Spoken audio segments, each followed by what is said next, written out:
ఉయ్యాలో బంగారు బతుకమ్మ ఉయ్యాలో బతుకమ్మ బతుకమ్మ ఉయ్యాలో బంగారు బతుకమ్మ ఉయ్యాలో ఆనాటి కాలాన ఉయ్యాలో ధర్మాంగుడను రాజు ఉయ్యాలో ఆ రాజు భార్యయు ఉయ్యాలో అతి సత్యవతి అన్రు ఉయ్యాలో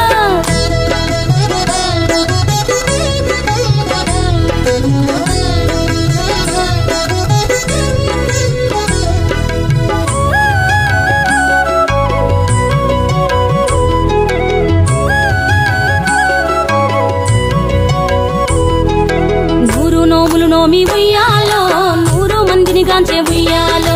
వారు శూరులయ్యి ఉయ్యాలో వైరుల చేహతమైరి ఉయ్యాలో తల్లిదండ్రులప్పుడు ఉయ్యాలో తరగని శోకమున ఉయ్యాలో ధనధాన్యముల బాసి ఉయ్యాలో దాయాదులను బాసి ఉయ్యాలో వనితతో ఆ రాజు ఉయ్యాలో